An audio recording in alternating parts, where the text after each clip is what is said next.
You want an intro for the pod? That's my battery pack. We should talk about Anusol. Who? Anusol. Who's he signed for? Anusol. Anusol is arse cream. You know, like hemorrhoids or piles or whatever. So there's me. I went to York at the weekend, right? You sorted us a sponsor? Nah, bro. This is Sky Sports, isn't it? I went to York at the weekend and so we watched Luton West Ham in the pub on Sky Sports. I don't really watch Sky Sports. I watch like dodgy channels, isn't it? Why is every advert in between like the punditry and halftime and everything for Hemorrhoid cream? What are they saying about football fans? But I'm watching it with my mate's two kids who are like 8 and 10. They're like, what's Anusol? And why is the fucking graphics like symbols, phallic symbols of either arses or penises in the advert in the middle of football? A lot of kids watch football. I didn't get it. Anusol, arse cream, the perfect sponsor for football-related activities. I never noticed this. Maybe I only noticed it because like the kids are like, "What's that advert for?" Maybe it was just a West Ham thing. Maybe it was just the York thing. Okay. Bum cream is your intro. Hello, everybody. Welcome to Planet FPL, the world where everything revolves around fancy Premier League. My name's Suj. And my name is James. Cool. It's the international break. Thank the Lord. Praise Him that we don't have to think about FPL for 2 weeks. Yeah, but I want to watch my football team again. Oh, well, yes. I don't want to watch mine. I don't care. I got 2 weeks off, and here we go. Is obviously any week that Haaland does what Haaland did is going to be a high-scoring week. I think the average topped out at 70 in the end, didn't it? Yeah, look, the average points overall is 72. It might as well be 36. Yeah. Genuinely, I think it's irrelevant. It didn't hit 200%, to be fair. Although I do know there was a number out there who triple captained Haaland. Well done. Yes, but his EO didn't hit 200%. No. Which is surprised me, actually, to be honest with you. Because the ownership being at 90%, I suppose it would only go over 200% if there was enough triple captains. More than 20% triple captain. Yeah, that's going to happen. Game week 20, maybe. Let's see. Yes, indeed. How was your week? FPL week. Oh, that. Yeah, all right. 76 for me, which is a red arrow. It's expected where I'm at the moment. So I'm down to almost exactly 200k. 76 for me. I bought Matters for Alejandro Garnacho, unlucky mate, on Friday afternoon. Pleased with that because it was kind of a just Maddison over Sterling call for me and just over Foden as well. So the immediate is, yes, great. Although the three of them between them, 14 points, probably a little bit disappointing. There'll be people out there who've got all three. It was Sterling, Maddison and... it was all the rage all week long. It was like, which one of these three? Which one of these three? Right. So maybe you could include Mbumo for those who didn't have as well. But yeah, I guess there. Interestingly, you're in a start point of not having none of them. Yes. And there was a lot of people that would have had one of them. Yes. So they were looking at adding a second to one as opposed That's to. What I'm saying. There'll be people who have all three. No, yeah, not many, honest, but anybody who wildcarded this week would have strongly considered going all three, I should imagine. Yeah. So, yeah, returns for me, Saka's assists, Rashford 7, Maddison 7, Martinelli 5, Mitoma 5. So all of that midfield 5 got me something, which was quite nice because there was a lot jumping off of the likes of Rashford and Martinelli. I know there was others jumped off, Fernandes, for example. So for them to tick over this week, absolutely fine. And obviously Haaland's 40. Which is a large chunk of it. So essentially, it's my returns are those bits in the midfield is my week, and there's nothing amazing in there. Right after Haaland, my highest scorers joint is Maddison and Rashford with 7. So very much a ticking over week. Yeah, I mean, when you said a red arrow was expected, why though? Because of where I am. Yeah, but you can still go up. But at this stage, it's so early and it's so condensed. Well, that's the other thing, terms right? of the points. It is so condensed. What's your overrank? 200k. Yeah, exactly. And I'm 13 points behind you now. Yeah. I'm 750. That's what I'm talking about. 1 week, and I could flip that. I went from 400k to 1.5 million to 750k in 2 weeks. It's real swings and that's what I'm talking about. So if you're only kind of and looking around at scores in my mini leagues and stuff, 76 kind of seems around about par this week. It might even be a little bit below. So in that case, this early on, if you're ranked quite high, you're gonna drop, right? If you were at 4 million, if you were at 4 million and you scored 76, you probably had a green arrow this week, right? Yeah. It's very, very, very tight. And you're happy with your Maddison transfer, of course. I mean, he had a hell of a lot of shots and involvement in the game as well. Yeah, I mean, to be honest, the way the game obviously panned out, almost a little bit disappointed. That's all he got. Yeah. So, you would be with 5 goals on the board. We'll take it. I think with him as well, it's almost a little bit like Odegaard. He'll just tick over really nicely, consistently throughout. He'll pick up returns on a regular. And the difference is that the difference is with Arsenal, you've got Saka, Martinelli, whoever plays up front will chip in and stuff. Although Tottenham are certainly beginning to share the load as well. But I think Maddison's continued involvement will be strong for Tottenham. Yeah, I mean, he is top 3 in my list of watch list right now, Maddison, for sure. When the ball came to him for his goal, obviously he's outside the box. I can only tell you the sensation in my body was I think he'll score. Yeah. I know what you mean. Top player. It's even like Rashford yesterday when he cut it onto his right. The feeling was you're going to score here because you just know it's their favoured type of shot. It's what they're good at. If you see the angle from behind where Maddison hits it, and he just ever so slightly starts it out and bends it in, the kid behind the goal's ducking and flinching. You don't need to worry, boy. Good. I ended up on 85 points, James. The difference between you and me being the second best Alvarez in the league, which was satisfying because obviously that was the wild card, well, not the wild card, but the differential punt that I went with last week, and the one that I'm going to stick with for until Manchester City's run comes to an end. But like you and like everybody else, there were no defensive points to be had anywhere. Estupinian, Chilwell, Onana, Saliba pulling in 5 points between the 4 of them. And big winners this week, probably Trent owners, I guess. Yes, because if he's not injured. No, yeah. Because if he's injured, it's like I felt like I'd sold him 2 weeks ago. And yes, he popped up with an assist finally, right? Did he go after 60 minutes? Yeah. So 12-pointer. Points. But then if he's injured and out for another couple of weeks or what have you, then it's kind of irrelevant anyway. If you held on, sure, the 12 points are nice, but the only other defender to hit nothing since. Double points this week was the cat kicker. So nice. Up front, so I ended up with Haaland captain, Alvarez 14, Foden 5, and then like you, my full sweep across the midfield, it was assists, right? Martinelli, assist. Saka, assist. Mitoma, assist. Rashford's goal in the end helped as well. But 85 points I'm particularly happy with. I think my biggest win this week, other than the obviously half in my rank, which we've talked about as largely irrelevant, is I didn't make a transfer. Nice. So the debate was always Martinelli to Sterling. I just thought you'd missed the deadline. Nah, because and James knows that's not true because it was 8:30 in the morning that I was messaging you, telling you I'm going to roll before Diff Show or 9 o'clock. That doesn't mean you ain't going to change your mind and still miss it. Yeah, that's true. But I'd made that decision. But the thing is, I'd made that decision in the morning. I knew like now I can switch my phone off and I don't have to worry about FPL. Obviously, there's always added advantage of rolling into an international break because there's a lot of unknown with a lot of players going away with their teams. And it was Martinelli that was potentially on the chopping block, and it was Sterling. If I had made a transfer, it would have been Martinelli to Sterling, and it would have been 100% a fixture play. And obviously, Chelsea did Chelsea things. It would have been understandable. A lot of people would have made similar that was a very sensible move. But I felt like going into the international break, I'd rather go in with 2.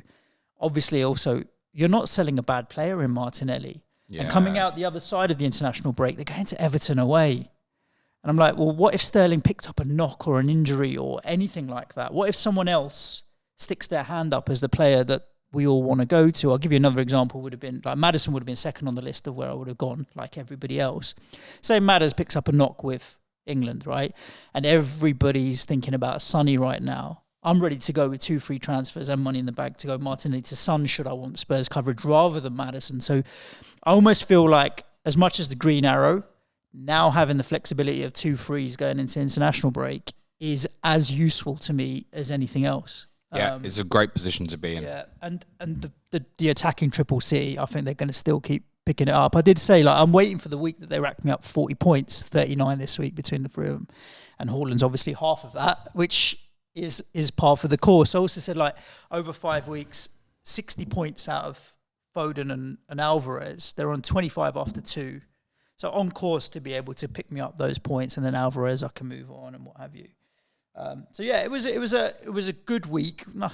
Just nothing amazing. You'd expect an 85-point week to be, like, that's what I said. Half your points is Haaland. It's irrelevant. It's the same for everybody else. So you kind of look at it as, okay, 45 from 10 rather than 85 from 11. But Alvarez was the shining star for me this week, and I think he'll continue to be. I mean, we've talked about rotation and stuff. He started all their games this season so far. Probably stays in at the moment, yeah. Well, why wouldn't he? And Foden obviously played well as well. I mean, you talk about Madders only picking up the goal. Foden could have picked up more as well. Or could have picked up less, to be fair, as well, with the VAR. Interestingly, Leno's obviously been amazing in FPL, really, over the last year or so. Great for saves and stuff. And obviously, dirty, unlike the Aki goal should never stand. But they only had 7 shots, Man City. 5 on target. No, 5 on target and 5 goals, right? I'm 99% sure. I don't quite know, but I know it was 7 shots. Yesterday, 5 shots on target, 5 goals. So sell Leno, rubbish. No, I mean, listen, it's obviously still a good asset, but it just showed it probably wasn't a 5-1 game. I know Johnny Pringle said on Twitter, our City correspondent, he said it was Foden's performance, but the points had landed to Alvarez. Yeah, is how it felt. And a little bit. You know what it'll be next week? It'll be Alvarez's performance, and Foden picks up the points. Possibly. And also, like, the satisfaction of the Manchester City clean sheet wipeout, because a lot have got Man City assets.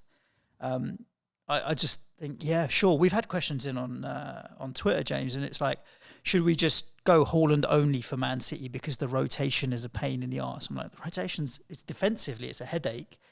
But the likes of Alvarez, he's 6.6 million. Had he not played, I've got Pedro coming off the bench, and I'm going to strengthen my bench over the coming weeks anyway. So I think City attacking still the way to look. I've got a few ideas in my mind of where I want to go as well.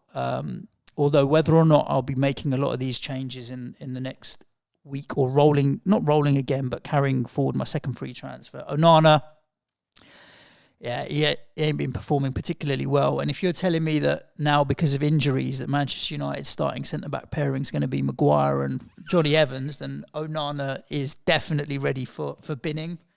And I think with the 4.5, it's kind of Flecken's really put his hand up as maybe the go-to. I'll tell you what, I'm not selling Mitoma if United are running up with that in game week 5, honestly. Well, Mitoma come up against Wan-Bissaka, who didn't do too badly against Martinelli, but yeah, in the middle, they're screwed. Onana's definitely on the chopping block. Martinelli is as well, only because I can't see myself selling Rashford, Mitoma, Foden or Saka. I want to get Madders in. I also want to go to Odegaard, because I think he's going to be the most consistent over the season with Arsenal, again popping up with the goal. I regret not going Odegaard and having him as a comfort blanket. I think Cameron Archer's definitely on the card, but he'll end up being, dropping Pedro down to free me up some money to keep things ticking along. JWP, 100% on radar now at 6.5 million. Just because it's still difficult versus all those other good 6.5s, man. It is, but it's the consistency of him now. Like the reason that you can leave JWP is because it's City Liverpool as the next 2. But any game with the set piece threat now, and we saw it again, he puts it on a sixpence Zuma header goal. I saw him put it on a sixpence. It was right on his arm, just about there, actually. That was a pound coin, mate, actually, not the sixpence.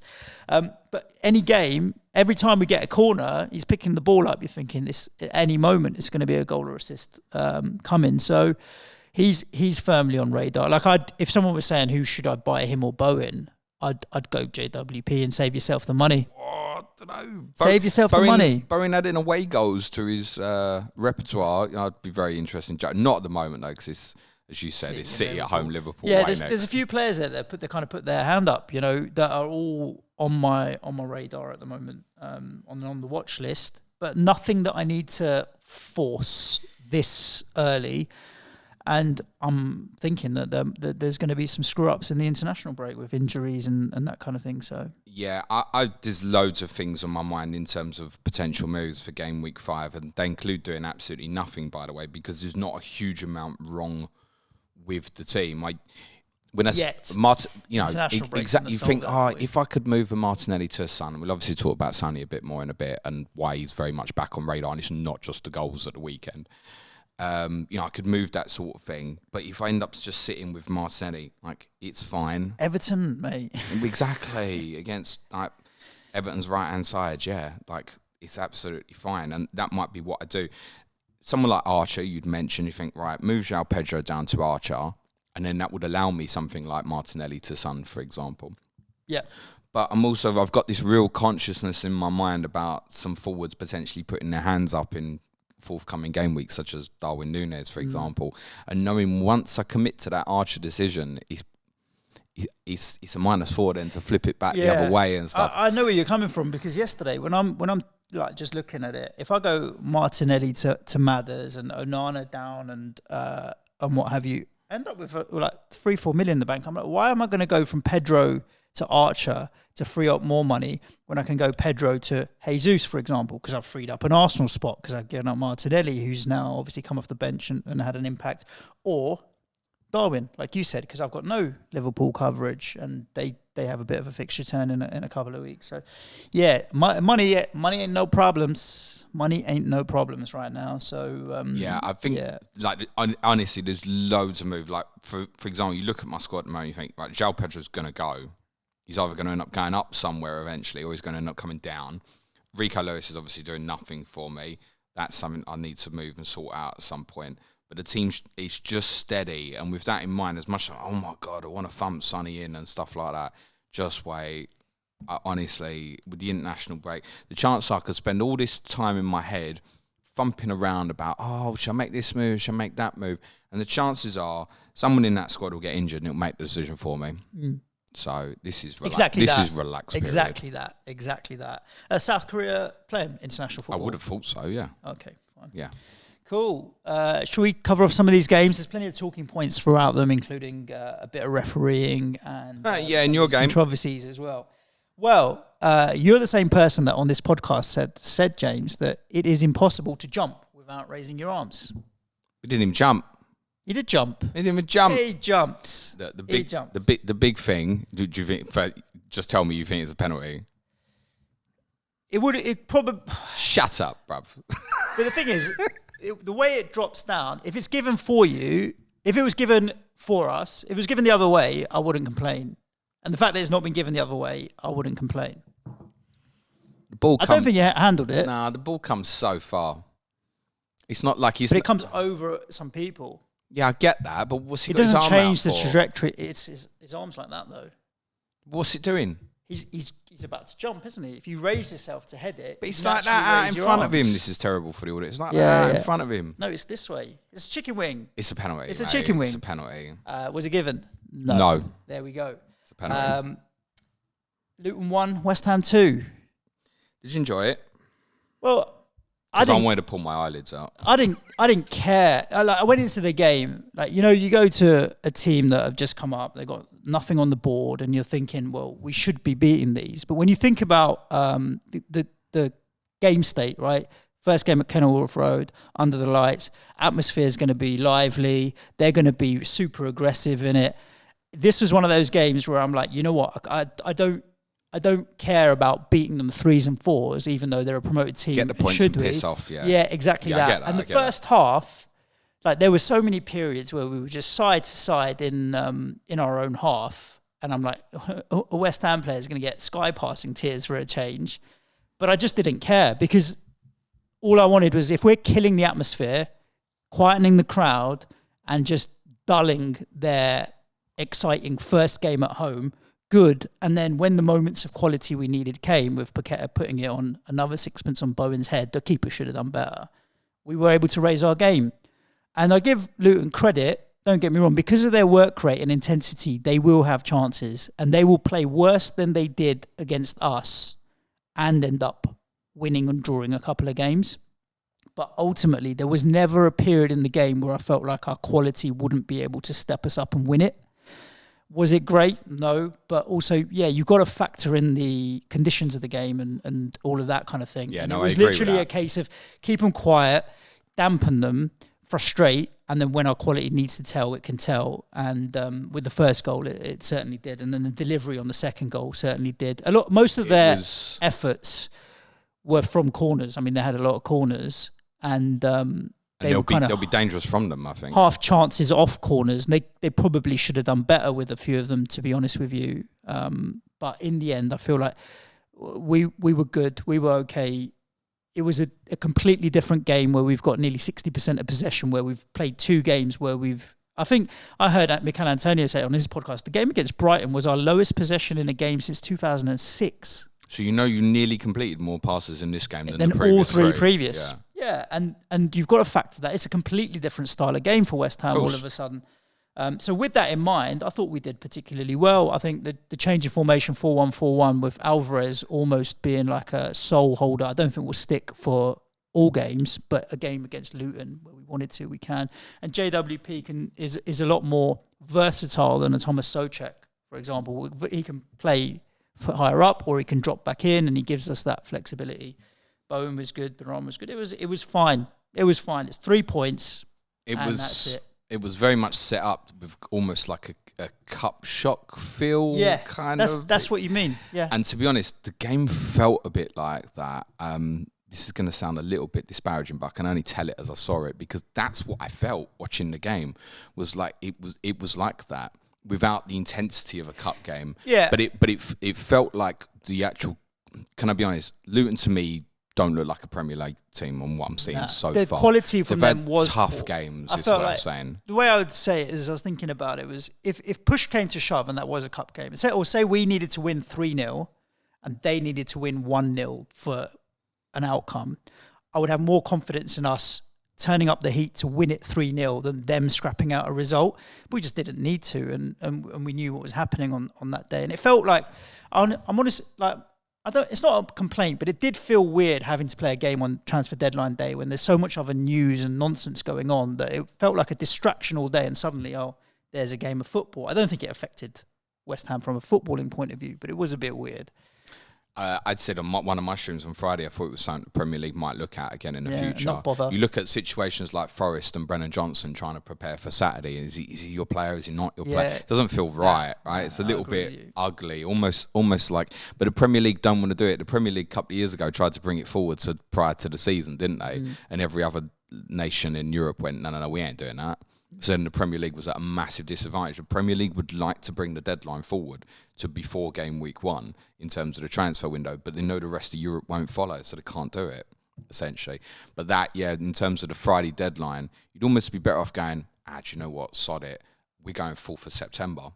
In that sort of circumstance. Come back Monday, deal with everything Monday. Yeah, why not? Yeah. And then there's no pressure all of a sudden. But it really confuses me, like the whole deadline. I mean, we'll get distracted a little bit. I was sitting in the pub on the afternoon when the Paulinho deal fell through, and I'm like, if you're one of the elite clubs in Europe, why is it that at midday on the day of the deadline you've decided that you're going to spend £65 million on a player and you've given yourself 3-4 hours to sort it out? Like, you should have known this a couple of days ago, or done some forward planning around it. I think with things like that, I think the theory was with that it had probably got to the point where other clubs, maybe like Chelsea, Liverpool as 2 examples, weren't going to go there. Therefore, it wasn't a bidding war. Whereas I think they thought if they'd have shown interest earlier in the window, it's like, it's a bidding war. And they didn't have a lot of money to play with because the Kane deal, right? So that's why I think in their circumstance they left it late. But yeah, it is frustrating when you see these things on the outside and you think, what have you waited for? I think this was one where it's come down to money and stuff, and they thought they could push it through on the game anyway. But there are some like Luton. They're not going to do a derby, put it that way. I can't see him finishing on 11 points. Every year. No, there's too many other shit teams in the league was for them to do a derby. Morris has still got a little bit of goal threat. I thought Chong. They're all busy and they've all got a little bit about them that eventually they will cause a few teams trouble. They'll beat some teams at Kenilworth Road. They'll beat someone better than you there this season. And play worse, possibly. but I don't think they'll stay up. Based on what I saw, I just don't think the quality is. No, because my point was, and obviously I've experienced seeing my team lose to Middlesbrough and Sheffield United in the FA Cup over the last couple of years, but it felt like watching the game. Yes, it felt like almost like a cup game, but it felt like watching a team that wasn't good enough to win the cup game. Yeah. That's how it felt. Yeah. It felt like there was a big disparity in terms of what was happening, even more so with the fact that it doesn't suit you particularly to have the ball. Even though you've got good footballers like Ward-Prowse, Paquetá, etc., you're much better in the circumstance, almost like Brighton, where there's space to go on the counter-attack. There's never any room for Antonio to do anything or Bowen to get in behind or anything like that. A couple of notes on both. On your team, Suj, this feels to me like a permanent 4-3-3 now. With Paquetá playing a bit deeper, Ward-Prowse obviously to the right-hand side of that, and Alvarez obviously sits as an out-and-out anchor. You could almost say 4-1-4-1 I would call it 4-1-4-1, if I'm honest with you. You could make that case. Both Paquetá and Ward-Prowse, what they do better than Rice and Souček is forward back. Like they're much more fluid in their positioning, whereas Rice and Souček were a 2, and Rice would sometimes bomb forward. I think between the three of them, they've got a good balance. The only thing with that is Alvarez is definitely the anchor. Oh, by miles. He ain't going nowhere, but he's the anchor, and then the other two will either switch to a 4-3-3 or a 4-1-4-1 for sure, yeah. So, with that in mind, I guess Kudos is going to get in here somewhere, isn't he? Let's be honest. At some point, it's not necessarily immediately now, but at some point in the next couple of weeks, he's going to get in. Is it going to be for Antonio or Ben Rama, do you think? Because all of Kudos' profile that we looked at suggested, because I think you'd go, Ben Rama, but his profile suggested not off the left. No. So is he going to end up the centre forward here, do you think? I think so. I mean, that's the alternative. That majorly needs looking at for a watch list, doesn't it? The alternative is he pushes Bowen as a striker, which he has done. Could do, yeah. And plays Kudos outright. But I don't see anything other than one of those two options. Would you say Antonio, therefore, is completely avoidable for people at the moment? Yeah. Okay. Yeah. I mean, he's avoidable with City Liverpool anyway. Wife bought him Friday. Did she? Yeah. She got his points, though. She's not happy. We didn't do nothing. Oh, sorry. She got him this week. I thought, why was I thinking previously? On Luton, the surprising one in the lineup. Why'd she buy him? Targeting Luton? She didn't ask me. Okay. That's the first thing. I guess he'd been doing all right? He scored against Brighton and Chelsea and stuff. Yeah. You know what my missus does? She literally is like, I want to get rid of this player who's got the most points and that I can afford. That's probably how she ended up there. No, Issa Kabore in the Luton lineup would be a concern. Dropped. So they played Doherty there on the right-hand side. He's more familiar, obviously, playing with the left-hand side. Him and Giles might have both picked up injuries. So it might sort itself out, but that would be a little bit concerning. And it won't help for Kabore in terms of potential loss of value that Mads Andersen obviously scored, and he's also 4.0. The caution on Mads Andersen is probably only played because Tom Lockyer was injured, right? Mm-hmm. So, yeah, I think investing new in Luton, and there will be people on wildcard now, if you're looking for that, Kabore to 4.0 and stuff, is probably avoidable at this minute in time, unless there's some clarity on Giles or Doherty and potential injuries. I think Anderson would still be avoidable despite the goal at the weekend. Morris is the one, if you're looking for something to replace Pedro at similar value for the short term, he's fine. They do have still some good fixtures to go, but on what I've seen so far, yeah, I think it's right to be concerned about them. And obviously, it goes without saying the two fixtures that we mentioned you've got coming up next means, yes, amazing start. And you've done brilliant, by the way, to get 10 points from that, particularly as it's got three away games in there. It was interesting listening to Bowen after the game. He was like, I'm a bit pissed off we haven't got 12. I'm thinking, good. Well, yeah. You remember a couple of years ago, I was really, really critical of a Declan Rice interview when you drew at Villa. Yeah. And he was like, it's a good point and stuff. I like that shifting mentality with Bowen's going, I'm a bit pissed off we haven't got 12 points, actually. Yeah. So, good. Yeah, it's a great start for you, mate. I mean, I think for both of us, it's like, for you, it's like Kane who. For us, it's like Rice who. You know, Just get on with it. There is life after players like that, and definitely there was a couple of moments with Alvarez. One where he sliding tackle inside the penalty area. It's interesting that we've both had good starts, despite you could arguably say best players gone by far. It's not even arguable, is it? They are best players by far. Yeah. But yeah, Alvarez, that one sliding tackle. He's got some cojones to be able to want to do that inside the penalty area. But yeah. Let's move it on. You talked about Pedro replacements maybe looking at Morris, but Cameron Archer has definitely put his hand in with Sheffield United 2. He also won't play Everton every week, 2. By the way. No, but we did think that if he was to get a move, he'd be a real standout at 4.5. He did get a move. We had some joke questions in the Q&A talking about triple captain Archer last week or whatever. He ended up with a goal and assist, mate. He didn't do badly. Tomo benched him, didn't he? Fair play. Literally in his own words, he said, I bottled it. Yeah, fair play. He has put his hand up. I think Everton coming back and nicking the draw for a Desmond, they'll be relieved to not be on 0 points. I don't know about Nick. He might have felt like that with the save at the end. They've got a point. It was probably a fair result. Now, which means they're not on 0, which I think psychologically is very good for important for both of them. Yeah, to be fair, but I think other than Cameron Archer because of his value, like FPL wise, these two are in the bin for me. I'm not even paying any attention to it. I know none of it. James disagrees. So Archer certainly yes. Archer's the only one. He's certainly putting his hand up as obviously a, let's say, 8th attacker option. It almost, rather than third forward, almost feels like 8th attacker might feel like a better way of describing this at the moment. Because I don't think many are going sort of 4 at the back or anything like that at the moment. So, yeah, look, if he's going to play there for Sheffield United most games, he's gone straight in. There's no reason to think he won't keep his place in the team. Unfortunately, their fixtures now turn pretty rough for a long time. If you get him, he's just going to be ideal backup option for majority of games for you. Because even home games have got coming up. I don't know how often you'd feel like you'd want to start him. And got Newcastle in a couple of weeks. It's Manchester United a few weeks after that as well. When you'd actually start him, there's not going to be many occasions. Oliver McBurney played really well as well. And I think McBurney, by the way, is a good partner for Archer. Does all the dirty work for him, Oliver McBurney. Luke Thomas didn't make a debut, so they went with Larousse at left wing back. I think Thomas probably will get the spot there. I know it's a lot of Leicester fans are concerned that he might not be able to play that position properly for Sheffield United, but they're going to spend so long without the ball in many games that he's going to end up more like a left back than a left wing back anyway. He is 4.0, so it's another one to keep an eye on. Another Sheffield United player I think is really worth looking at the moment, genuinely. Particularly possibly an interesting one for wildcarders who are looking at going with 3 attackers, as in 3 forwards to start regularly.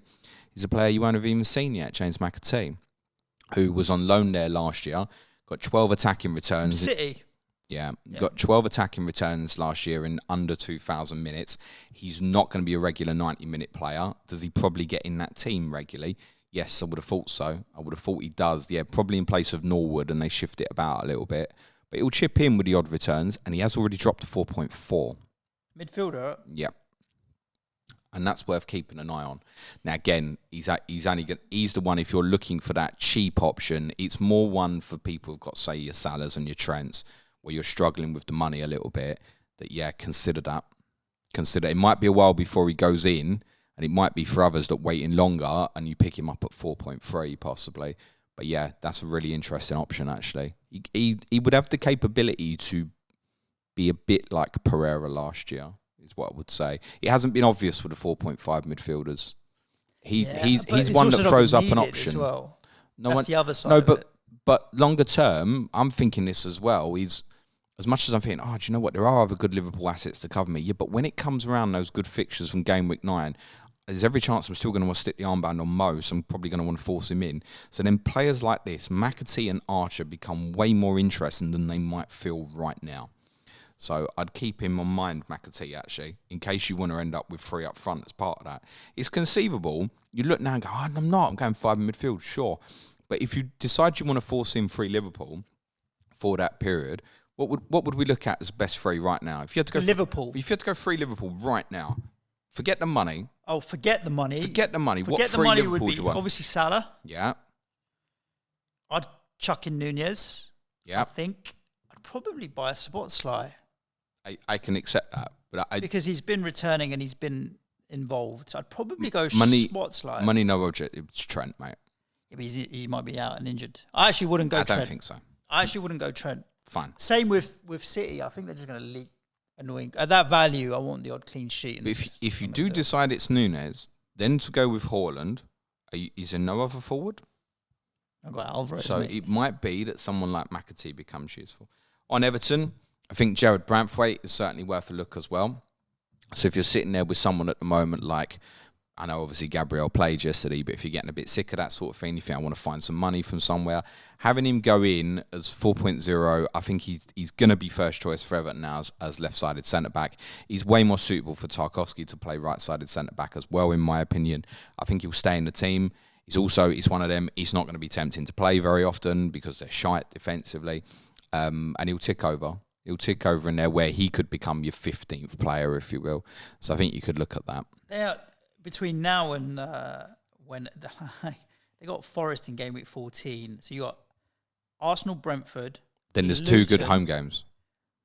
But Bournemouth, Liverpool, West Ham, Brighton, Palace, Man United, all of those teams, other than Luton, will score against Everton. Yeah, but here's like an interesting point. So, for example, in game week 7 and 8, Brighton have couple of rough games, don't they? I think it's Villa away, Liverpool at home.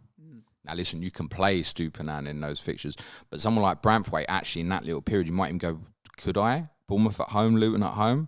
You could. If you could. Who are you that would play Brantford over Stupinan in any game? Because he'll pick up. He picks up. There's enough people who benched Stupinan this week and will be laughing. There's enough people I saw people bench him even against you, be laughing. So. Yeah, not one that I would feel comfortable particularly with, but then I'm playing the percentages there. The other note on them is we've looked at them for a while and it's like, where's the goals going to come from? I think the new forward, Beto, is decent. He's got a little bit of about him of kind of a repertoire of everything. He's strong, his hold-up's okay, he's quick, he's decent in the air. He's kind of the exact kind of profile of forward you want for a Sean Dyche team. Obviously, Calvert-Lewin's injury is not serious in the sense he's available. Joanne McNeil was back and obviously was a substitute at the weekend. And we expect Jack Harrison, who people might even forget has joined Everton, is also likely to be back after the international break as well. And suddenly, offensively, there's probably some returns there if they can get those 4 players on the pitch. So I'd be a little bit cautious of that. It did beat Arsenal last year as well. I don't think they'll beat them this year, though. I don't either. Brentford 2, Bournemouth 2, 2 Desmonds in a row, mate. A late equaliser for Brentford with Mbomo. And Mbomo first touch is dreamy, isn't it? What a touch. Obviously, I bought him in the other fantasy game that we play, so that was one of my most satisfying moments of the weekend, let's say. What was the least, the miss he had earlier in the half? No, definitely not. Because how he's missed that chance earlier on is almost unforgivable, actually. I think the Mbomo goal was second just to JWP's. In terms of chance, I think Brentford hit woodwork 3 times, and even Bournemouth's second goal came from a deep Brentford attack where Rico Henry, who you'll know is a player I really, really likes, made an unforgivable mistake in terms of the back pass that's allowed David Brooks eventually to end up scoring from Marcus Tavernier's assist. Marcus Tavernier back, Marcus Tavernier in attacking returns. It's David Brooks' first goal since cancer as well. Nice to see him absolutely. On the returns, because after he did well against us, obviously lost his place for a couple of weeks, and I thought, I sung his praises in game week 1 and he's lost his place, but he's popped up with a return here, which is nice to see. Just one more note I've got on Bournemouth, by the way. And Semenyo obviously is still in line with Archer and others if you want to consider it. They've still got some tough games to go, although people can debate whether Chelsea's tough or not. I'm getting really annoyed. Every lineup graphic I see at the moment on Christie Billing has Christie playing deeper than Billing, and it's not happening. And I know Billing's interested people in the past. I really think Christie will be way more interesting as and when Bournemouth's good fixtures come around, which start around about game week 8. Do you know what? I think we have to call him Philip now. Oh, yeah, we have to call him Philip. You're quite right. It's Philip. He's requested to be called Philip. Can I call him Philip Billing? Is that allowed or not? I don't know how this works. There's too many Philips. Delhi's fine. It's Delhi. I can't just call him Philip. Well, he's asked to be called Philip, so, you know. That doesn't work. Sorry. Well, we know who we're talking about anyway. Philip. Yes, and I take that point for sure. And Bomo's still got a handful of good fixtures coming up, so he's still he's in no sell territory, and at 6.8 he's still cheaper than all of the 7s that we've talked about. Not as cheap as the 6.5s that are floating around, but he sits nicely in the middle. I think he's a very steady Eddie to hold until Christmas, and Ivan Toney's available in you're the not new moving year. Mbumo on, but then I also don't think you're probably buying this week with Newcastle coming up next, although it should be noted that game falls for Newcastle. It's moved back to Saturday night kickoff, falls 3 days before their first Champions League game, And listen, you've got to be mentally right for Brentford and not take your eyes off the ball because they'll give you trouble. We know what Brentford will do. They'll almost definitely change the system at Newcastle, go to a back five, look to frustrate. And then it's probably a debate of if it's Visser or Sade. And Bumo will definitely stay in that team. 100%. Is it Visser or Sade? It'd probably be Visser. Yeah. But I wouldn't be hugely shocked if it's Sade. Can you push Visser out to the left and chuck Mopé Not in if the they middle? go with back five. Yeah, not if... I'm saying just for the Newcastle game specifically. Yeah. I'd still play Mbumo in almost all cases, by the way. Yeah. It's on the pens and stuff. Like I said, there might be distractions for Newcastle. Yeah, Brentford probably should have won this, be a little bit disappointed. The reality is they've played 3 home games and drawn them all. And they weren't, the Tottenham, Palace and Bournemouth are not the worst set of 3 home games. It's probably a bit surprising that they're only on 6, to be honest. But yet, they're still unbeaten for quite some considerable, I mean, it's about 10 games now without Toney, isn't it? Yeah. That they haven't lost. And they're coping without him absolutely fine Amazingly at the moment. well. Yeah. Just on the side note, did you watch his interview with Stephen Bartlett, Ivan Toney? No, I haven't actually. I have, but Go on. that'll be one for Patreon. We'll do a pod on it at some point. We'll talk about it in a little bit more detail because it's not it's an hour and a half interview, right? It's not a... Have we got to do an hour and a half podcast? No, definitely not. Okay. But it is an hour and a half interview. But it was definitely interesting listening. And I would He's not recommend... He's not short of confidence from the clips I've seen, is he? No, definitely not. And I would recommend that anybody that's got an interest in like wider football and all that kind of stuff has a listen because it does give some interesting insight into life of a footballer that we sometimes don't see. Burnley 2, Spurs 5. James goes up north and expected snow, they were telling me on the way up. I saw lots of expected sun. I wonder if obviously in the Twitter questions and various people now are saying Son over Maddison. Is it okay to go Son over Maddison? I think, are they the same people that probably bought Son when he scored a hat-trick last year against, was it Leicester? I've been waiting. Yes, Leicester? do you know what? That's a great shout, the hat-trick against Leicester last year. There's 2 shit defences, Leicester and Burnley. I really, honestly, I feel like a wanker to you just feel like piss one? on your parade. But I'm like, this is a Burnley team that's now shipped 11 goals in their first 3 games, albeit City, Villa, Spurs is not easy. Yeah, well, they only got 3 against them. Who? City Those and 2. Villa. Yeah, of course. But I'm saying that's 11 goals in 3 games. All I heard before the season started was that of the promoted teams, we're most excited to see Burnley. I get it; they're tough fixtures, but they don't seem in good sorts. And Spurs, like you said, you're free-flowing attacking football at the moment, so you're going to score goals. I just think I put the 5 goals in the context of Burnley. It's not like steam in time, but for me, it's like if I was buying Spurs players today, Maddison would be top, Udogie would be second, and I don't actually think I'd get a third, if I'm honest with you. I think those 2 you wouldn't would cover get Son, you wouldn't get Solomon, you wouldn't get Porro, you not wouldn't get not Romero's already scored twice this season. Not against versus what else is out there right now. Like, I don't trust you defensively. It's ironic that you've kept clean sheets against Manchester United and what was the other one? Bournemouth. Who I think attacking they have got a little bit of threat. So I can't knock you defensively because you kept clean sheets in half your games this season, yet I wouldn't trust your defence. Does that make sense? Yeah, that's fine. Yeah. But Maddison and I trust them to keep getting attacking returns. Yeah, that's it though. And Doggie's picked up an assist here, right? And done well. If you've got a Doggy or Porro this week, you're quite happy because no one else returned defensively, right? Other than Liverpool and Forest. And I'd double up Maddison and Doggy happily. Like right now, I went Botman as my 4th defender as a safety pick. I'm disappointed I didn't go Doggy, but I could fix that on a wild card in a few weeks, maybe. Okay, let's do Burnley first because this could easily be an hour on Tottenham. They started the game well. I think they're very different to Sheffield United and Luton in the sense that there's some really interesting tactical things that they do with the ball. They like to keep the ball. This is nothing like the Burnley from a couple of years ago. I don't really like using the word naive, but it does feel a little bit like that. Even Tottenham's equal. You're 1-0 up against Tottenham on one direct ball and it's 2v2. And once you've got ahead, I think it's probably just change a little bit and make sure you don't end up in that situation. But it's their bravery as part calls them their problems. And I don't really want to be too critical of that because I'd rather watch Burnley than the other 2. So I think they've got some interesting players, actually. I think Kolyosho is well worth watching, who obviously assisted the goal for Foster. And Foster scored 2 in 2, right, against good opponents. And he's only 5.0 in FPL. And I think he stays in that team at the moment. There were a few others who underwhelmed and had difficult days. I think Sanderberg didn't have the effect on the game he wanted, was hooked at half-time. And Toney was pretty quiet. They started with Connor Roberts at left back. Hi, Jack. Speak to you on Clash of Correspondence. Jack wasn't in agreement when I said I thought that's what he was going to do when I saw the team. They played Roberts at left back, but didn't invert much, Suj.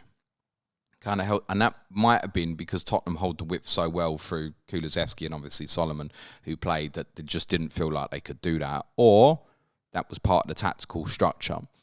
So they started with a back four, which was basically it's almost a 4-4-2 really, but moves in several parts. Vincent Kompany would tell you that they have complete freedom within possession and stuff. So Amdouni drops deeper. You have probably Berger was the one who was pushed on more. It was more Brownhill in the second half. Goodmanson could come off the right-hand side, who played on that side. They do have decent movement around them and they're okay on the ball. They changed to more of a 5-4-1 at half-time and it was disastrous. They put on an extra defender and they were really easy to play through. And the problem they found was that Tottenham are so good at domination in the midfield area now. I mean, that second half, opening 20 minutes, was scintillating from our perspective, but they weren't half easy to play through. So you've gone even deeper as you've put an extra defender on the pitch, but you've emptied out that midfield area a little bit more. And with what Tottenham want to do, particularly with even more so with Porro and Udogie moving into that midfield position, causing way too much damage. And the control was good.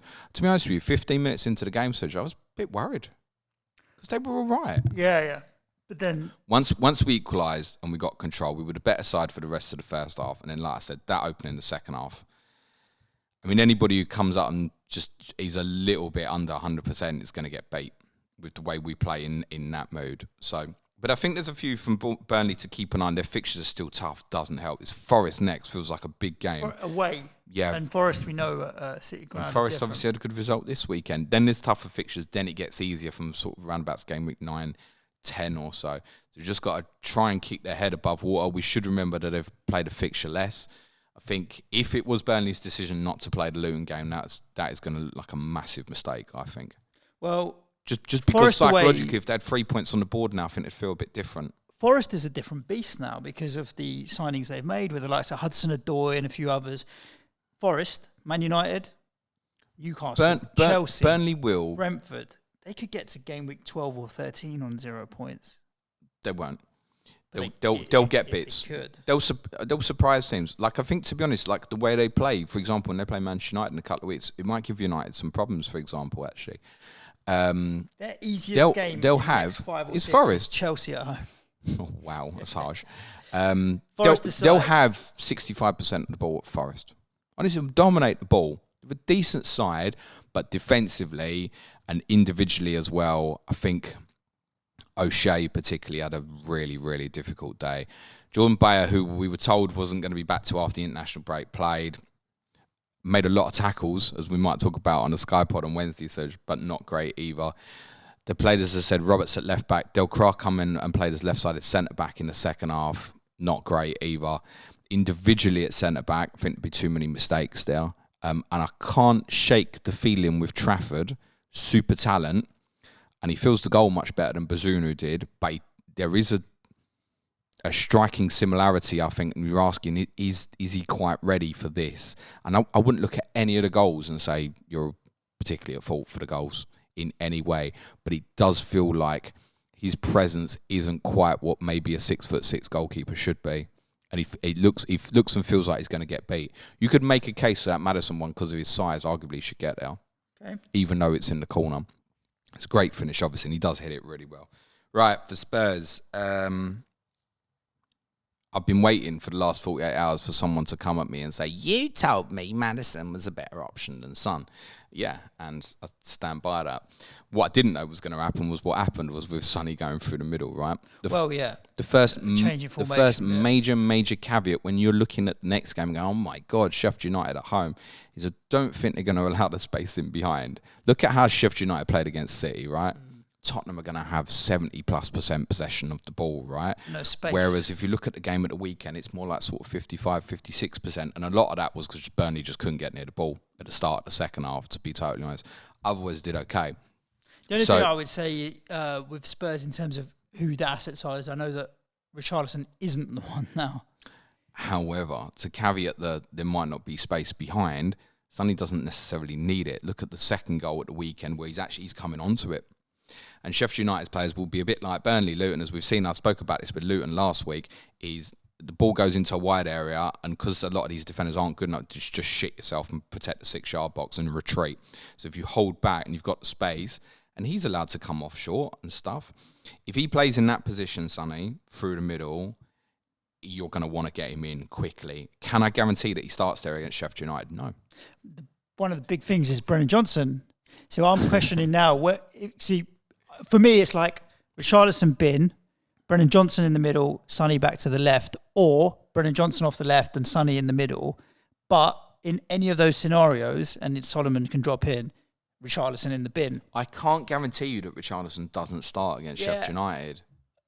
You can't. I get that.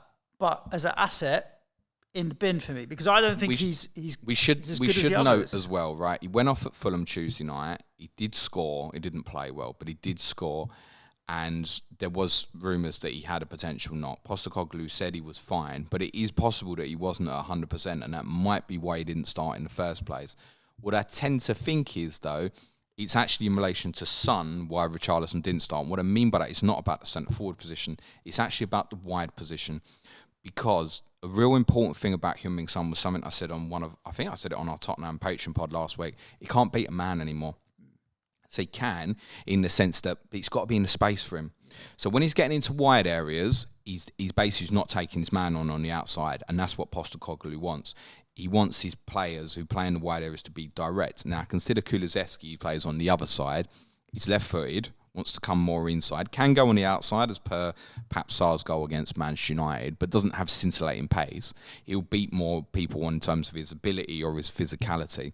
Solomon's a little pocket dynamite where he wants to run at people. He reminds a little bit of Aaron Lennon, and that's probably a harsh comparison because he's almost better technically, Solomon, in terms of like he'll have a shot from the edge of the box. People will remember the goals he scored for Fulham last year, and it might be that's why the changes happen specifically, is that Solomon will hold the touchline and get it at running people. And that will stretch teams much more, because I think the teams who played Tottenham previously were looking at Son and Kulusevski and going, I don't mind if it goes into that wide area. In a weird way, Solomon's a bigger threat because he'll get you one-on-one and he will try and take you. And that is what's pushed Son inside. Also, obviously, Richarlison's performances. No Tottenham fan is going to look at that and not want Son to play up front. Agreed. In the next game.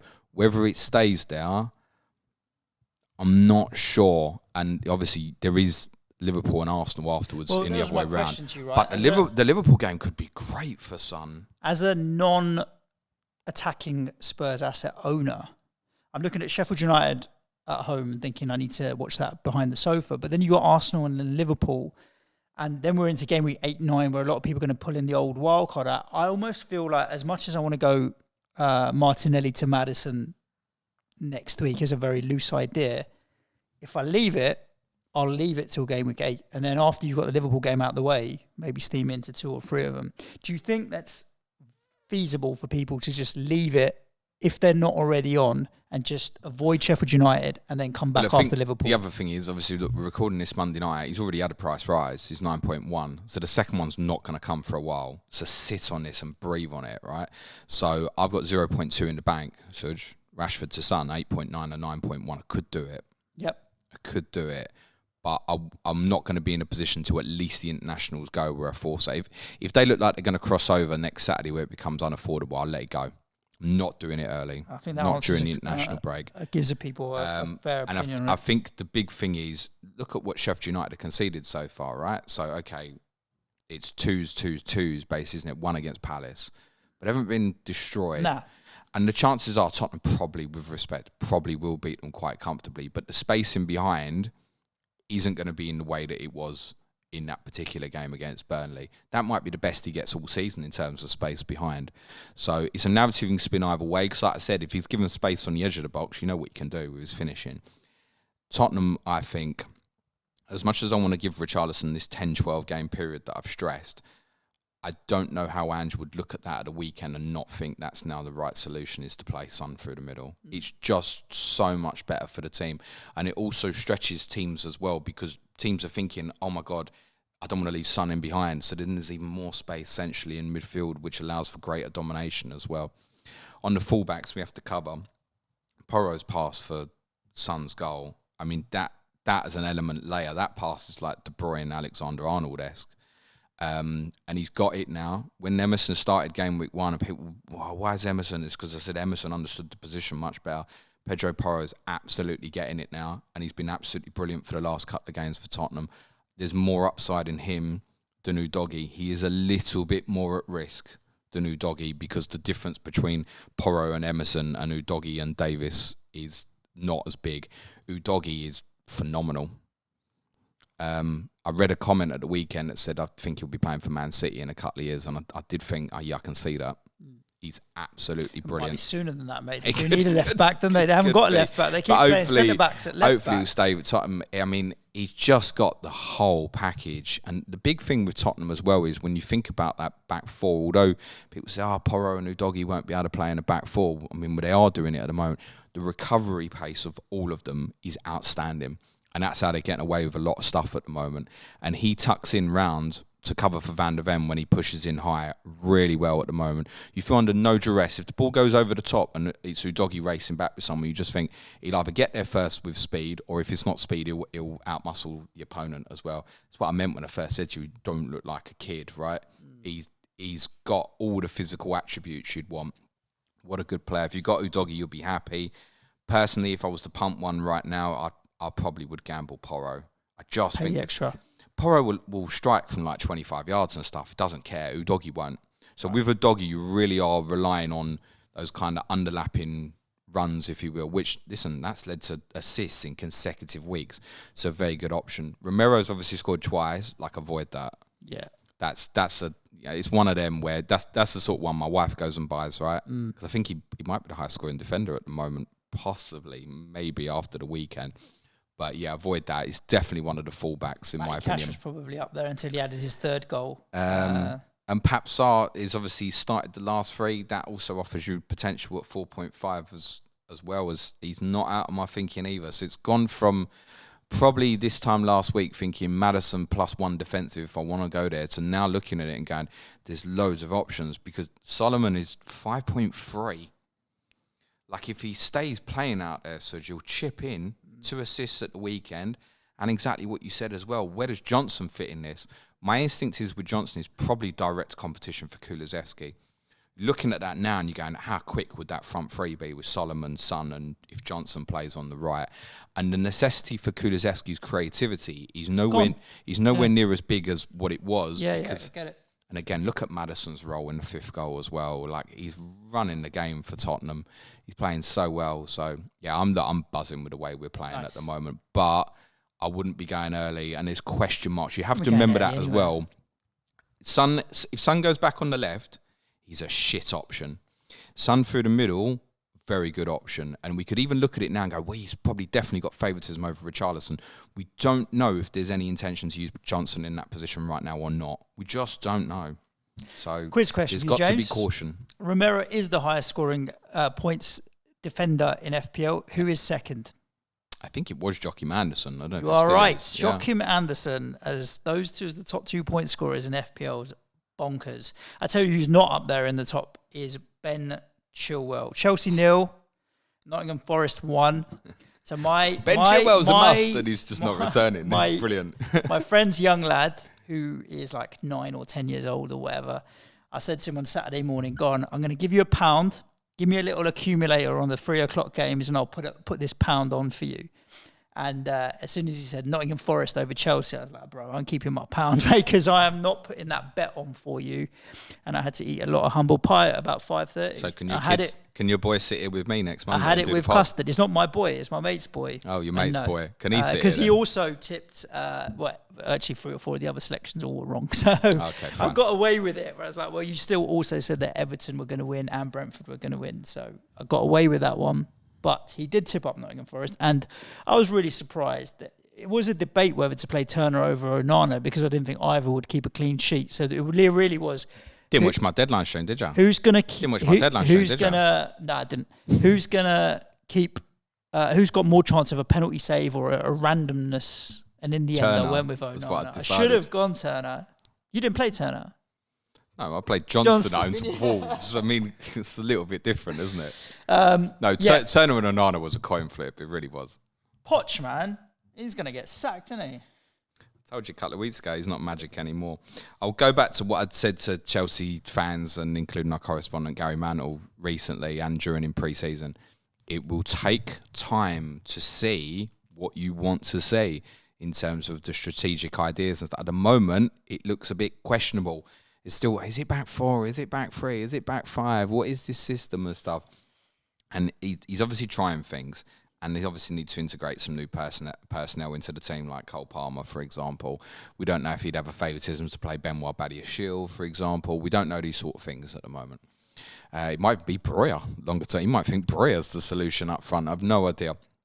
So I think there's that. It probably feels a bit shit for Chelsea fans at the moment, and it will do as well because with the fixture run that you've had at the start, clearly it should be on more than 6 points. I don't need to... it's not even a 6, is it? 4? And 4. Correct. Yeah. A win against Luton and a draw on the opening day against Liverpool.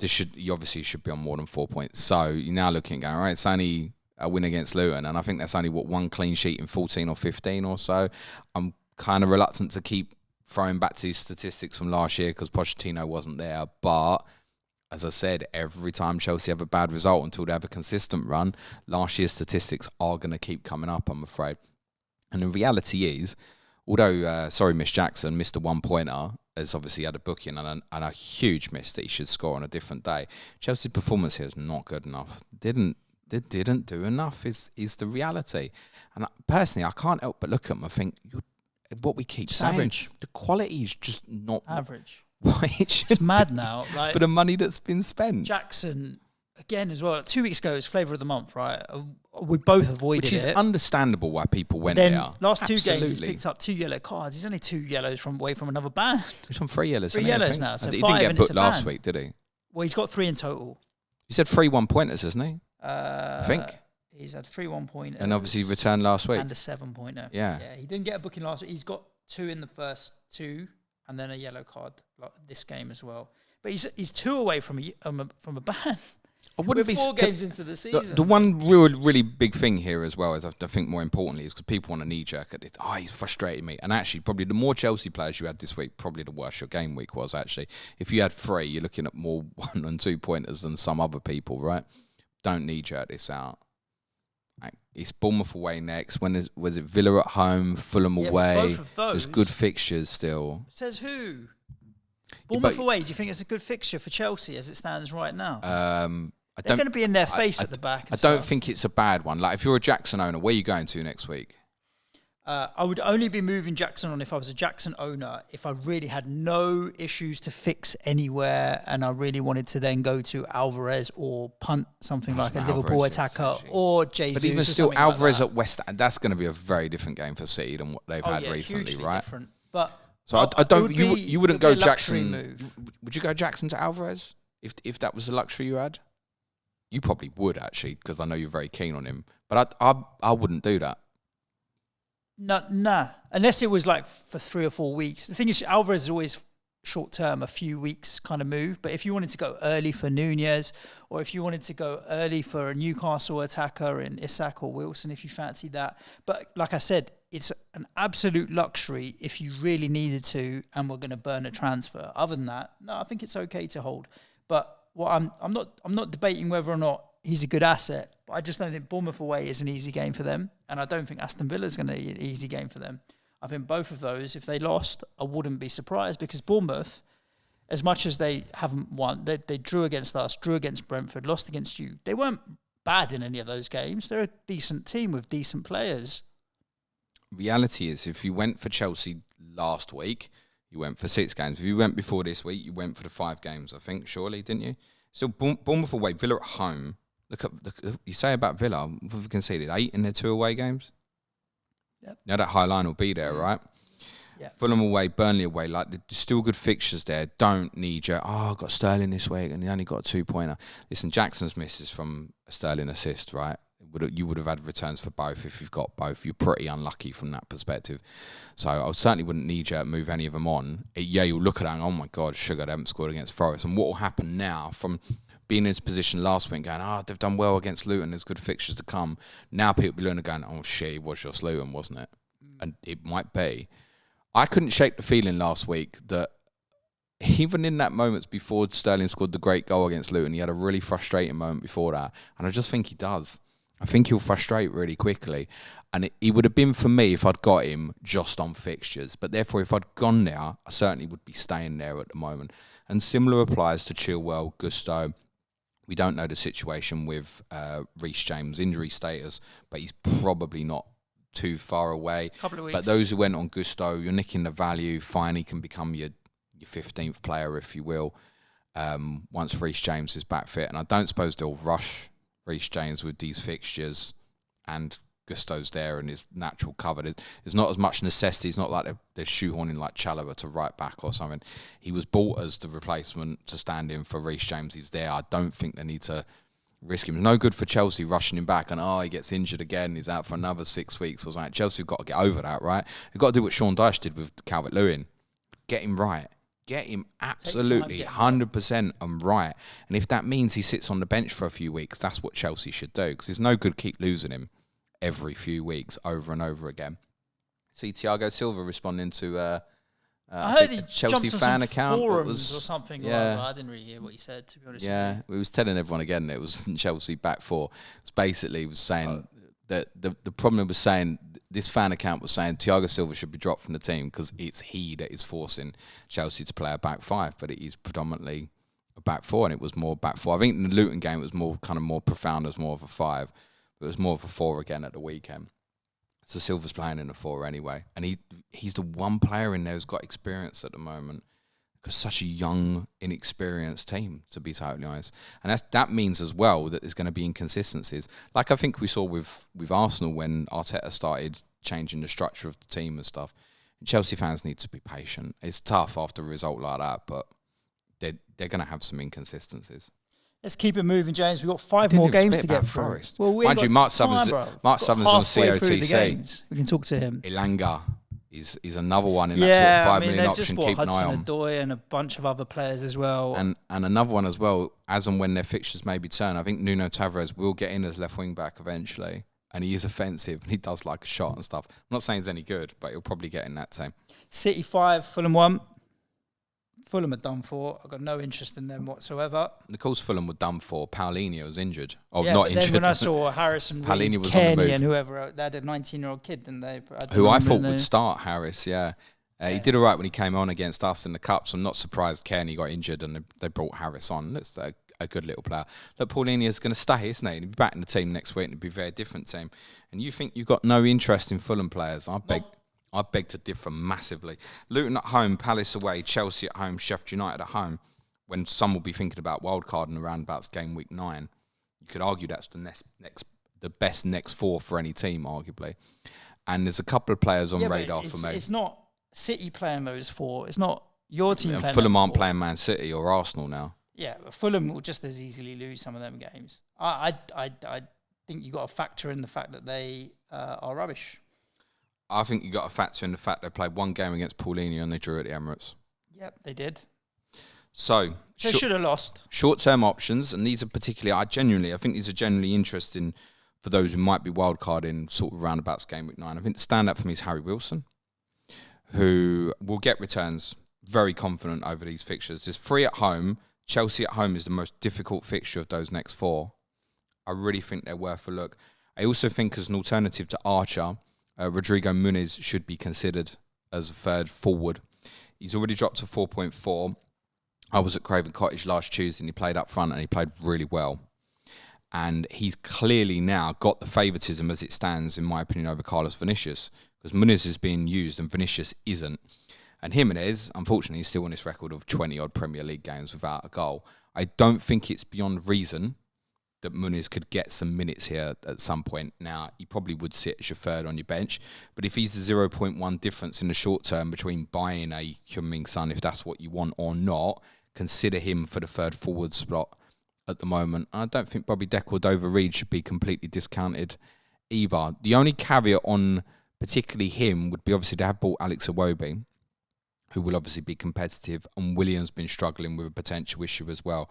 But I'm extremely confident that Harry Wilson will continue to play on the right-hand side, and I bet he does well over the next four, Suj. He's not out of my thinking at all. You're turning this into a differential show with players from Fulham and Burnley and Sheffield United and Luton that might be of interest coming up, and Everton. I'm telling you, Harry Wilson is genuinely on radar for me. Every player, Nico, clip it. Every player that James has said is on radar. I bet you don't buy any of them in the next 5 weeks because there's just no need. All of these teams, and I'm sorry because it's always disrespectful, that are just going to be crap in the bottom 6 or 7. You don't need to have any of them to make up any budget. Come back to this. You can make an entire team of all of the 4, 5, 6 best teams. Come back to this, Nico. Then after game week 8, Wilson will get 20 points or more over the next 4. Yeah, but people won't own him or buy him because there'll be other players at better value that will get more. So if people want to do something different, I'm bored of the template. Consider that as a short term. I genuinely think, again, for those who want a wild card in game week 9, which I've got to be honest, it's probably not for me, but there's plenty who'll be looking at that sort of thing. Someone like that in the short term that enables you more money for something else, I think it's being overlooked at the moment. And I think that's Luton at home, Palace away, Chelsea at home, Sheffield United at home. It's great. Luton at home, I can understand, is a game that will be targeted for a lot of people. Palace away, I don't think Fulham will do all right there. Chelsea at home is a real issue at the moment. For Chelsea are not the Chelsea that we think they're going to be. Similar for Manchester United, for example, right? If West Ham had to play Manchester United this weekend, I'd be like, good, let's go for it because now's the time to play them. Sheffield United at home, you're then into like these relegation Fulham scored 5 goals against Palace last year, which included 3 at Selhurst Park. Yeah. They also beat Chelsea they also had last year. Mitrovic. And they've also got, I'm sorry to say, they also had Mitrovic last Luton year. and Sheffield United at home. Yeah, but that's it. But Mitrovic isn't there now, so there's other people who've got to step up a little bit more and chip in. Who's going to? Harry Wilson. I don't see him. Is the shout. I don't see him doing it. But then, look, I get the point of if you want to play the game differently. I just think that there's no need for it. For me, it's like teams that you can trust. Bottom line is I can trust Brighton to turn up 9 weeks out of 10. I can trust an Arsenal to turn up 9 weeks out of 10. I can trust a Man City to turn up 9 weeks out of 10. I can't trust the Fulham to turn up 9 weeks out of 10. I'm not saying that anybody here should, go and buy Harry Wilson. I'm not saying that. But if people want to try something different, really short term for a few weeks, you say, there's only certain teams I want to trust in. But just doing that over and over again, at some point you are going to miss things, Suj. Yeah, but I'm happy to let them go because when the ownership is so low on some of those players, it's not going to impact my rank. Like, take Evan Ferguson as a great example. So who's impacted your rank this week? It's the differential of Alvarez, isn't it? Who's helped my rank? Yes. Yeah. And I get it. He's a Manchester City player. I can pick up lowly owned differentials from good teams.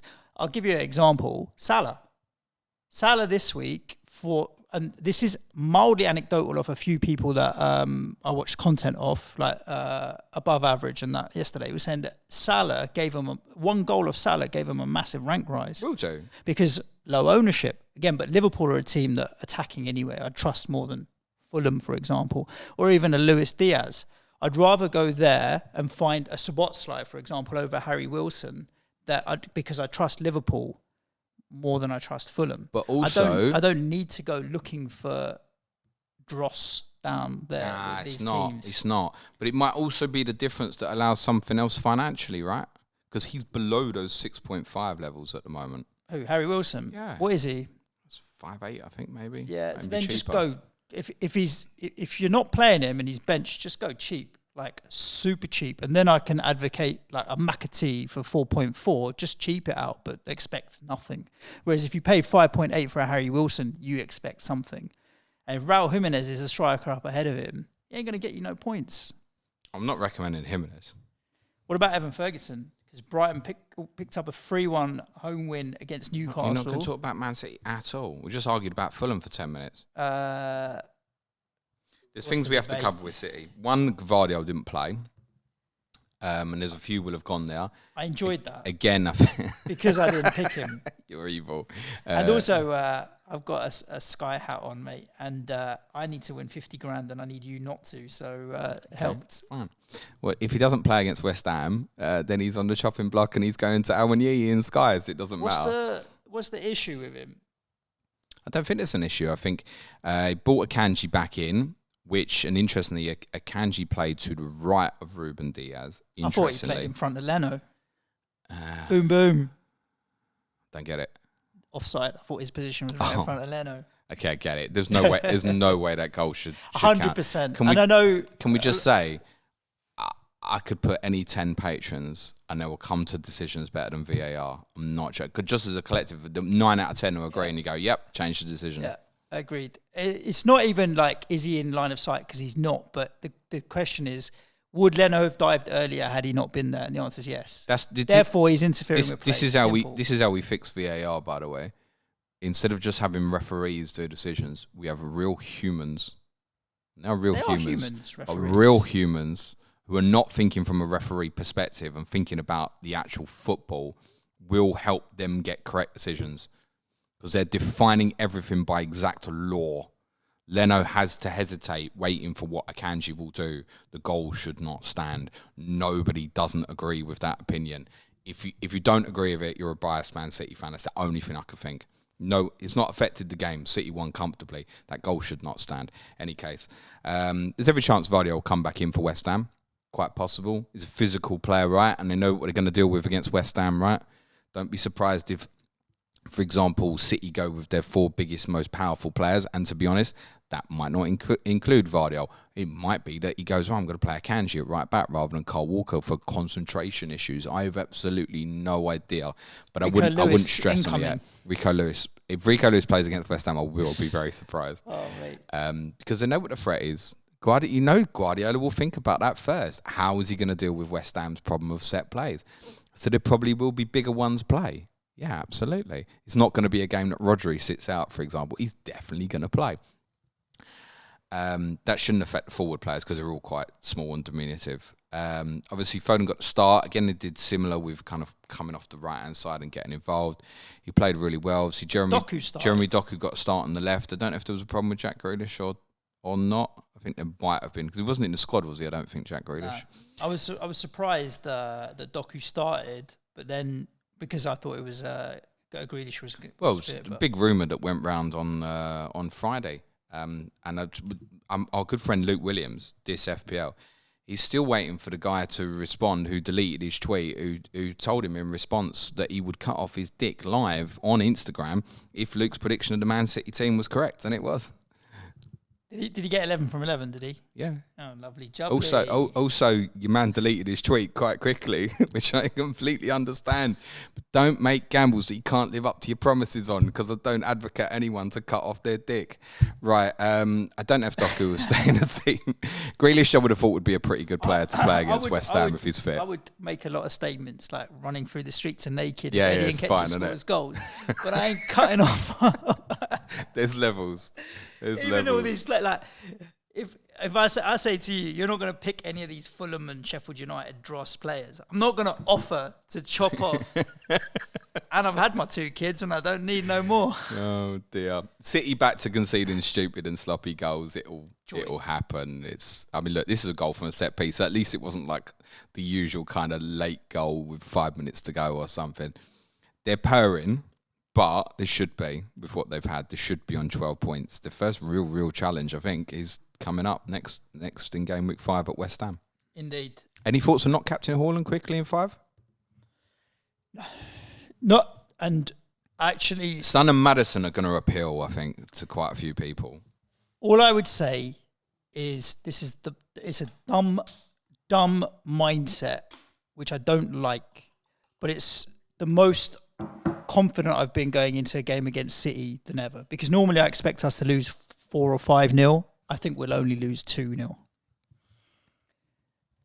Does that help in any way? I think a lot who end up buying Son will take the chance. I think this is the sort of fixture you can take it on should you want to. If you're going to swing against, Yeah, go for it. Do you know what would really make me interested? Something like Richarlison is injured for a couple of weeks or something. Yeah. Would maybe really tempt me to think I'm going Sonny and I'm going to captain him maybe. This is the first time I think there's a real...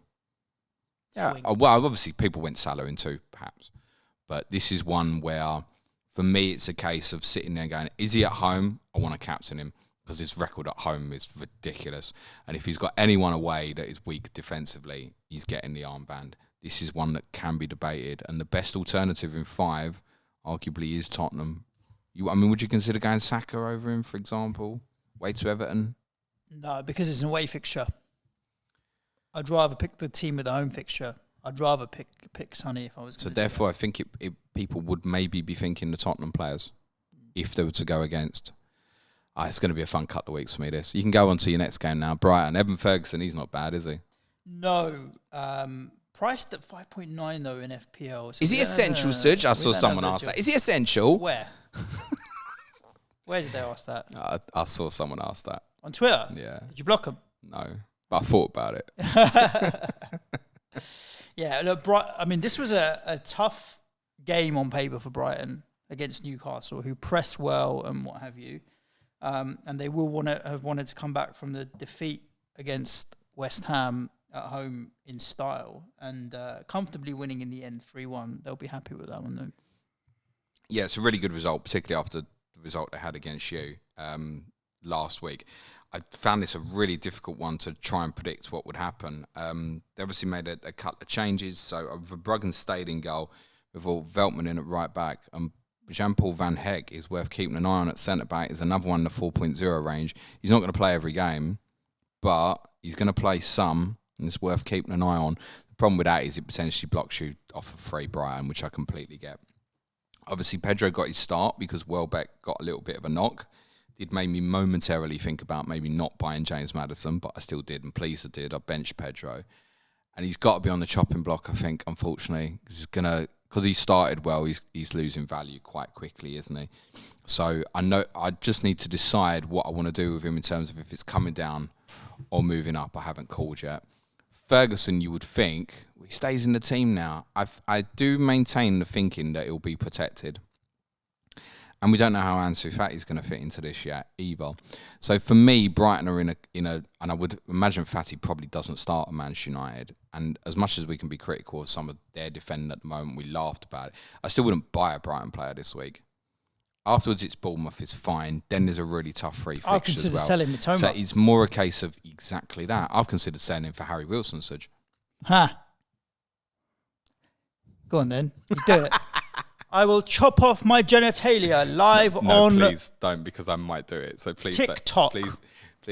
If you buy Harry Wilson... No, we've said it out loud now.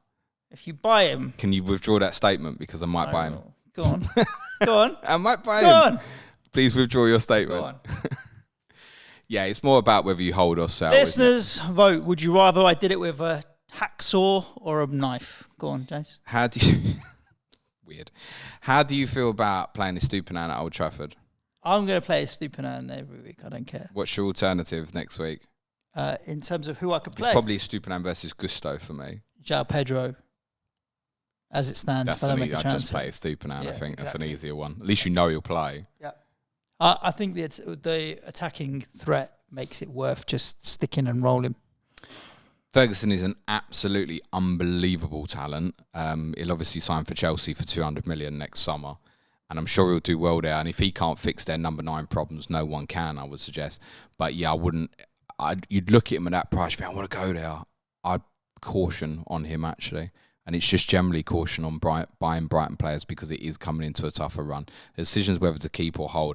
I think in certainly the case of Estupiñán and Mitoma, particularly, holding is absolutely fine. And I realise a lot would have already sold, particularly Mitoma. So I wouldn't go back. No. Newcastle have had a difficult start, it's fair to say. It's also worth saying, obviously, they've had these 3 tough results. They got 1 point from the equivalent 3, Man City, Liverpool, Brighton last year, and they shouldn't have got that 1 point that they did get, which was in a 0-0, ironically, at Brighton quite early last season. So, let's not write them off too early and stuff. I think the Champions League draw is not good for the FPL assets. I mean, it's great for the football club. Newcastle fans should embrace it and enjoy it because it's an incredible draw. I'm quite envious of that draw they've got, considering it's the first time they've been in it for about 20 years. But it's bad for the FPL assets because they are going to play their strongest team in the Champions League. So what that means for the likes of, they play Brentford at home as Champions League game, then there's Sheffield United, then there's Man City in the Carabao Cup, then there's, I think it's Palace, then it's Champions League again, then it's Burnley. I think like somewhere in there, the rotation's going to be ugly somewhere, I think. So I don't think we could look at Kieran Trippier and say he definitely plays every week. If Botman's back from injury, it almost feels like the best one. And obviously, he was a massive miss for them at the weekend. He's orange flagged at the moment. Is he orange flagged? Yeah. Well, apparently, he was close to being available this weekend, so I don't think it'd be bad. Unflagged in I'm about sure an hour. they'll pull him out of the Dutch squad if he was named in it. But there's every chance he'll be back for game week 5. I think with Newcastle, probably the best thing to do, and I know a lot of people earmark this Brentford at home, so this is the week to go and buy. I think it's probably wait one more. Take the Brentford game, take the information of the first Champions League game, because it's Saturday, Tuesday, right? How much do they rotate over those two games? Then you've got a clearer picture of 5-day gap going into Sheffield United and what that potentially means. I think generally, if people are looking at the Isaks, your Trippiers, etc., it's probably wait another week and set it up before you go in. Gordon is another one kind of in that Harry Wilson level, which I think is worth considering. But again, him and Barnes are surely going to begin to start sharing some minutes once this Champions League starts up. So from thinking I'd get to this point and probably want a couple of Newcastle, I'm looking at the moment, I think I can probably let it go. And ironically, it's come full circle where the player that interests me most is Botman.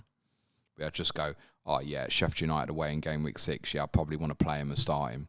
Yeah, fingers crossed he's fit because he's sitting on my bench right now. And for those who don't own, there's every chance he'll be 4.4 when the game week comes around.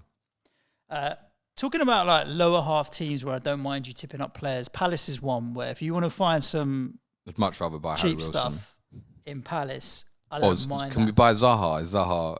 Zaha's in for his good run of fixtures, is he? Yeah, you can get him in if you like. But I do think with they've got Fulham, Forest, Burnley, Everton, Luton, all like that's 5 of the next 10. They've got some decent fixtures there, and there's also some value there in Palace. And I trust them in the sense that I know what I'm going to get out of them each and every week. And I didn't think they'd concede as much as they have, but they've scored 3. They've had an ongoing defending set piece problem that's been going on for years. Yep. And it's still there. They've obviously conceded through 2 crosses into the box. Hwang's goal, obviously, from a free kick area. The Cunha goal, obviously, from open play. But yeah, crossing into the box it's been a problem for them for a long time, which is surprising, really, because Anderson and Gay are really good, both individually and collectively as a pair, and I think they're fine. But they have, as a collective, a problem in that position. Rob Holding might solve it. Although I think Palace fans at the moment seem to think he'll probably come in for Joel Ward eventually at right back rather than replacing one of the 2 centre backs. So, I'd rather buy Harry Wilson than Eze, who, it must be said, although critical of defending set pieces, Hodgson's tactical tweak during the game won them the game, I think. Because Mario Lemina was playing really well against Eze, and he was struggling. He was struggling in that area, and they shifted him out to the left, went 2 up front, and suddenly he found space easy to come by. And it's interesting that, because I reflect on the conversations we had in the summer about him missing his mates, Zaha and Elise, and all that pressure now being on him. Moving out to the left in the latter part of that game yesterday, it felt like it freed him up, and suddenly he had the picture of the whole game, wasn't receiving so much back to goal and stuff. So that might be something we see more of. Is Hodgson going to be brave enough to play Edouard and Mateta together through the middle? I'm not quite sure. Maybe further down the line, maybe see Ayew play as a 10 and Eze play on the left. Might be a different way around it. Edouard is ticking over. He was a better call than João Pedro after all, Suj. Although he probably would have stayed on the bench for me if I'd have ended up owning him as well this week. He's erratic. He goes from really good to bad quite quickly. 2 lovely assists from Mateta. And Eze took the goal absolutely beautifully. But I'll be honest, Suj, I don't really have much interest in them at the moment. I know he scored 3 at the weekend, but I think they're going to struggle for goals. If I was buying Palace, I should clarify, I'd pick up an Anderson or a Gahey. That's pretty much the extent of where Anderson will just carry you some value for a bit because people will just look at how many points he's got and buy him. One thing I need to check is the graphic you put out a couple of weeks ago about the goalkeeper rotations with Turner. Because if I'm moving Onana down... There's no way you're going for Johnston right now. That is the rotation rubbish. I've bought Henderson. Yeah, but... It's too risky. But Hodgson was implying that Henderson's there as a backup in his interview. And I completely agree. But right now, the Johnston Turner rotation is absolutely fine, and I've got both. Is it? And I'm not. Yeah, it is good. It is good. And I'm not fretting about it. But both of those two keepers are both under threat from potential number twos now. Why they do all right, I don't think it's a problem. But at some point, it probably will be. So if you're looking at that as a real longer term rotation, I would not invest in either of those two keepers now, Suj. Ironically, the one might end up with. I'm not moving it, but I wouldn't invest in it. Who is the best rotation, just out of interest? I mean, that Palace Forest rotation is pretty good. Areola? Up to about game week 19. The problem with Areola is the next two. Once you get beyond the next two, you could make a case to just say, right, I'm getting Areola in and playing him regularly, and that's my get out, right? If anything goes wrong with Johnson or Turner, Areola's just my get out. Do you want anyone from Wolves? No, not at all, mate. I actually thought they played all right. They've been doing that all year. Yeah, but it's the same thing. I mean, to be honest, watching the first half of this yesterday, I don't quite know how the game's ended up with 5 goals, to be honest. So Palace did end up having a number of efforts on goal. But Wolves probably deserved something out of it, actually. I think largely between the two penalty boxes, they were probably the better team in the game. But Lamina played quite well. I quite like Gomez in midfield. I think he's a good player as well. I think the problem they'll have is once teams kind of in mid-game give them problems in terms of movement of positions like Palace did with Eze, or if teams have real fast speed, a la Brighton game week 2, they're going to have problems. That 4-4-2, I think, is designed at the moment to get more out of them offensively. It's quite weak defensively.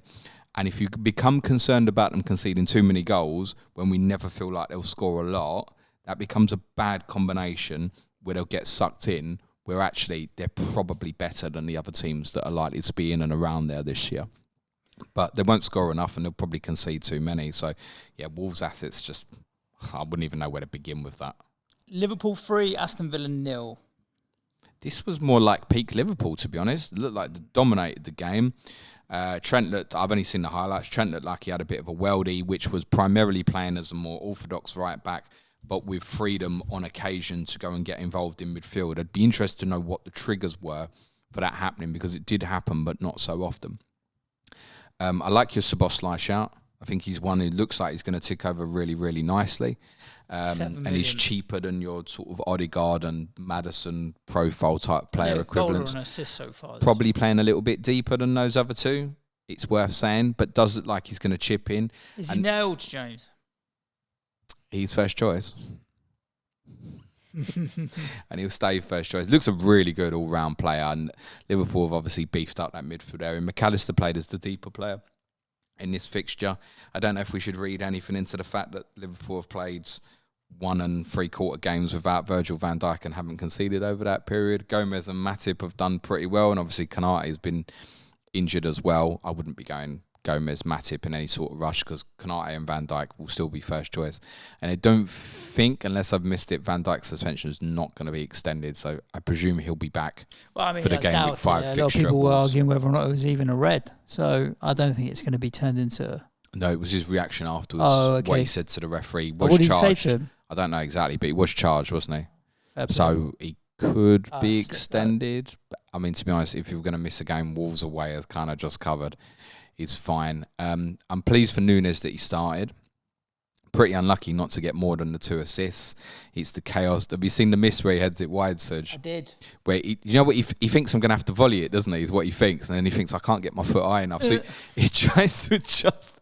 And he almost ends up making contact like he's doing a kangaroo kick. Yeah. And he's quite unlucky. We should obviously score from that range. And even obviously the shot that hits the post and it ends up going in off Matty Cash. Matty Cash owners who got great returns last week were obviously very unlucky this week. And I know a number were moving towards the idea of starting him. But yeah, Núñez, he's right on radar for me, Suj. I just think he'll return so well. They've got it's just the minutes Liverpool thing. Time is starting now. The beauty with them, Liverpool as well, is obviously because they're in Europa this year rather than Champions League. Like, he'd largely be heavily rotated, I think, in Europa League. I just want to know that Núñez is going to be first choice. You know, you said, oh, Szoboszlai nailed, no, he's first choice. I don't know Núñez is first choice. Because I spoke about this on our content on Friday as well, saying he gave Villa such problems in that game at Villa Park last year with his running in behind. So it might have been he scored twice at Newcastle, selection specifically for Aston Villa, and it might be that it goes back to Jota or Gakpo against Wolves and in games coming up. But if Núñez is going to become first choice, I absolutely want to get him in at some point, as per stuff I said on this pod last week as well. My consciousness about Mo Salah thinking further forward, and he's returned in 10 consecutive Premier League games, by the way, Suj, which I think is equaling Mo Salah's own record from his first season. But he's not hauling massively. And I keep thinking about, if I'm not going to wildcard around about game week 8-9, thinking, well, I'm probably going to want 3 Liverpool. Like, can I get away with something like Szoboszlai, Núñez plus one more, for example? It might even be Alisson, for example. If I come into a keeper problem, might even be, I go, right, this is my solution rather than 8 million on Trent, for example. Because Alisson will always pick up well. He get 8 points in this, I think, Alisson. I didn't check his bonus, to be honest with you. I think he did. I will look for you now. What did he get, Alisson? Liverpool, 8 points. Yeah, he's got 8 points in a 3-0 home win. It's not bad, and that's why he's a much better option than, say, an Ederson, for example, because that can happen more often than it will for an Ederson. Yeah. But what I keep thinking about is, fine, do I want to take on Haaland for the captaincy for that period? And if I do, I've got to go Salah, haven't I think. I've not got enough faith to be captain in the likes of a Núñez. Yeah. No, but I don't have enough faith to be captain. If Liverpool's your alternative, then you go Salah. City have a really tough run from that Arsenal fixture in game week 8, where there really is, bar one fixture at home to Bournemouth, which would be the biggest hide behind the sofa of the season. There is a real period where you can take it on 6-7 odd games. And the current thought process at the moment would be to sell Haaland to put Salah in. Last but not least, Arsenal 3, Manchester United 1. That'll be easier said than done, by the way. Strange game of football. Enjoyable game of football, but strange game of football. Strange game of football primarily because what the two teams did off the ball. I think Arsenal were trying to suck Manchester United in, and Manchester United weren't willing to be sucked in. And it created a bit of a chess match. And what I mean by that is I did a piece last week on United's problems through Central. 2 parts of that. One, really struggling with ball carriers, which Arsenal lost the ability to do that, which I think they would have had if they'd have been able to play Declan Rice in a higher position and play as the left-sided 8 rather than Kai Havertz. Obviously, Garner revealed that Thomas Partey was injured, therefore Rice had to play the deeper position. We'll never know if Rice would have played higher in this fixture. I suspect he probably would have or not. And obviously, late runners, as per the Odegaard goal was saying. And I think what Arsenal were trying to do was really draw United in, because it was fascinating to watch, almost like a game of chicken, where Arsenal were saying, you lot can have it back there. We're not going to come and press when it comes into serious areas. Obviously, you do a really high press, kind of right in the almost final quarter of United. But when United were building towards the halfway line, there was no engagement of press at all. And I could feel it coming through the TV, a little bit of frustration beginning to build with the crowd, because Arsenal were getting at their best with intensity. But I think what they were trying to do was draw United high so they could hit them really fast, right through the middle of them. It didn't particularly work out, and it's actually to United's credit. I think they played all right without damaging or hurting Arsenal per se. But you could make a case that they were value for a draw. The way they ended up with the 2 centre-backs at the end was almost comical. It has to be said, on the winning goal that's scored by Rice, I think the complaints about a foul are, on a different day you might get it, but not enough to get it overturned. What Maguire and Dalot played really well actually, why they move away from the near post and allow the space to be shot at, I cannot give you an explanation. There are mad individual choices being made by Manchester United game players defensively within game state situation. I did a mad piece looking at Varane and Martinez's abysmal attempts last week to try and play offside against Heung-Min Son against Tottenham. They're not working together properly as a collective, irrespective of what individuals are on the pitch. Maybe it would have been different if Lindelof had stayed on again, but it wasn't just Maguire on the final goal. It's Dalot. Watch it back. Why did they move away from the near post? What was it to do? Was it to give Onana a clear sight of the shot? Well, there's still a deflection. He doesn't end up saving it. It's bizarre. And I think because it takes a deflection, I think we'll we'll give Onana the grace. But I don't think he's an amazing shot stopper. Where he is amazing, of course, is on the ball. And that's another reason why Arsenal didn't go into too big of a presses. I spoke about this after we played them. Like, it's a waste of time. It's a waste of time going to go and press him because he's so good at it as a goalkeeper. You're looking at him watching the game, you think, you're United's best footballer in terms of how you play with the ball. And it's an absolute weapon because he can go long and direct as well. And it might be something to try and do against Brighton, where you'll ping diagonals to a Rashford quite quickly if Brighton going for a press. That would be a really interesting watch, that one. On Rashford, really well taken goal. But not a great performance. That said, on a different day, the one that came back after Martial had his effort saved, if it's not blocked, he arguably walks away with 2 goals and we feel different. It's worth saying for United after the Brighton game, I think we can include the Brighton game for the offensive players, particularly the speedy ones like Rashford, that there's good run of fixtures again. I've got United second on my FDR for the next 5. Yep. So having now sitting there just on Rashford, that probably sticks for me. But Rashford to Son temptation is going to be big this week. Would you consider flipping it for 1 week and going back? No. I think if it goes, it goes, doesn't it? No. I'd find another way to get to Son if I really wanted him. He's also, his attempts to try and challenge Reece Nelson for the final goal in the game is pathetic. And I know a lot of United fans aren't too happy with that. United have got to get out this psyche of losing these games, right? So it's now, 10 away games against the teams who finished in the top 9 last year, and there's 1 point to show from those games. It's a repetitive theme. They're losing these big away games. At what point did the questions start getting asked about Ten Hag? That's up to Jadon Sancho, maybe.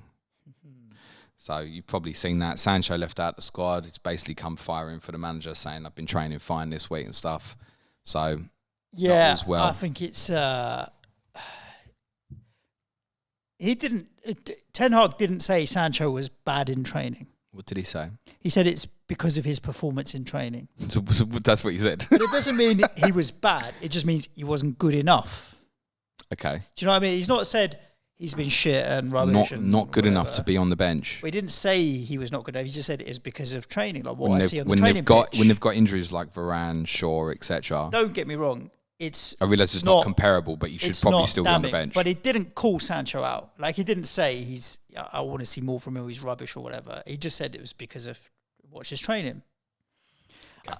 I get it, and I think Sancho's fired back. I just don't know if it's as big a deal. I think the bigger deal is that how have you got a player that was on fire and in the England squad and then almost an England starter at Dortmund, and he has regressed to a nobody since he's been at Manchester United? Like, that is much more of a concern than whatever they were having on social media in the last week. Like, he didn't play me because I threatened to chop my dick off. I don't know what they're doing on Instagram and social media and calling each other out. But I think the bigger question is, how have you got a talent like that that's regressed so badly in such a short period of time when we were paying 70 and 80 million pound for him? If Maguire and Evans start against Brighton, oh my God. That's what I'm going to say. I don't know if there was a big Lindelof problem or there was a big Martinez problem. We assume that Varane's going to be out for a while, so probably unavailable for at least a few weeks, we think, as reports. Obviously, Shaw's going to be out for ages. I had numerous people asking me if Sergio Reguilon was going to be an option. I suggested be cover and they'll carry on with Dalot at left back.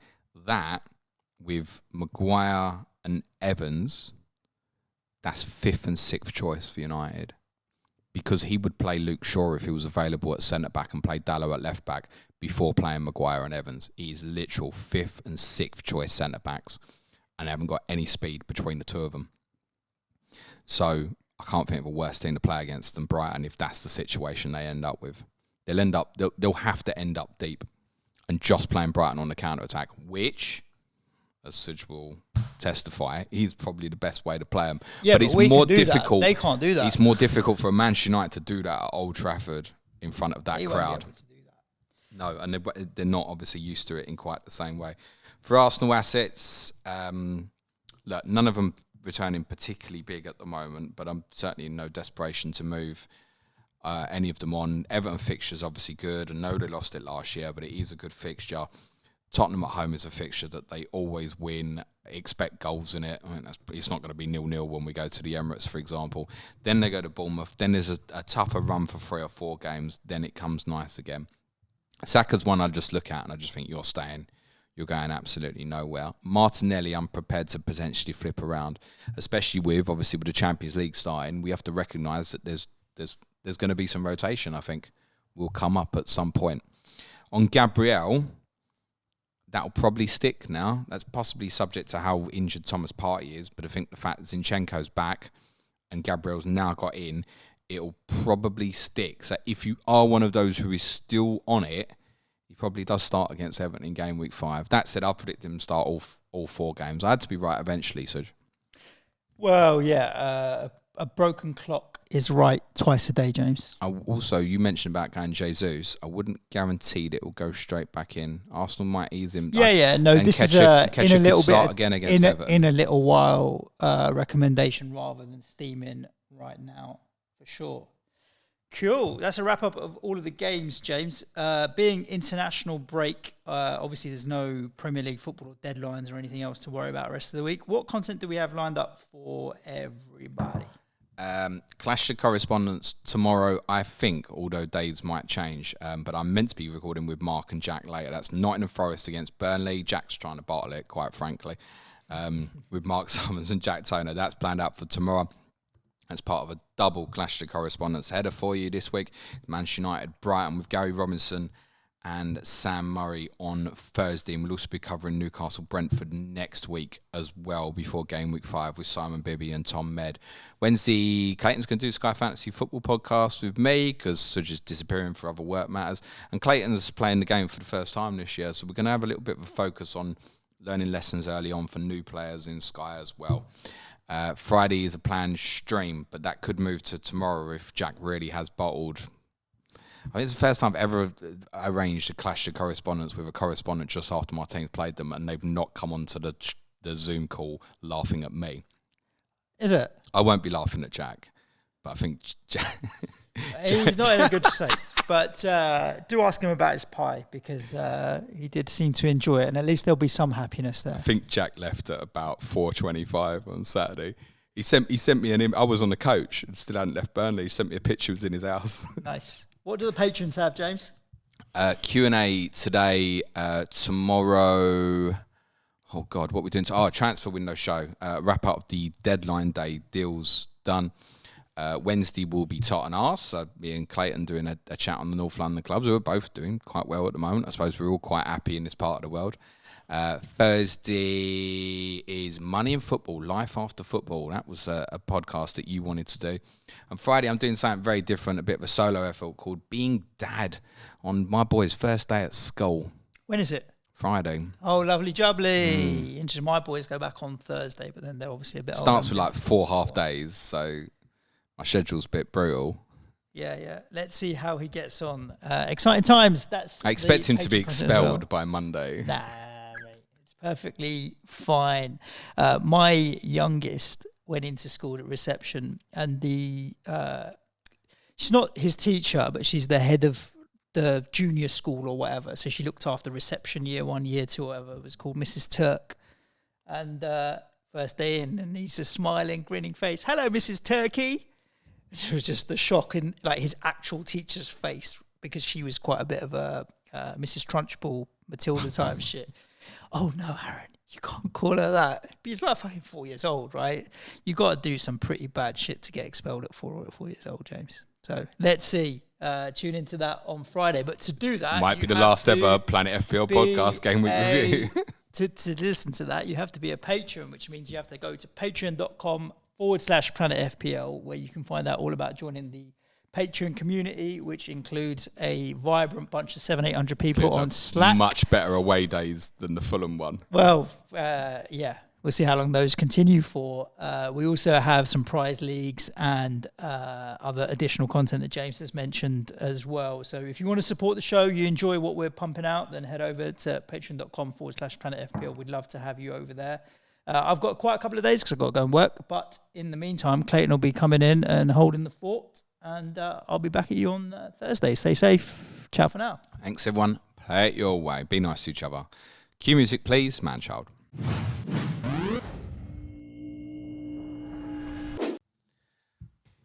That must have been 2 hours, bro. I needed to try and end it at 11. Did you manage it? No, it's fucking 20 past.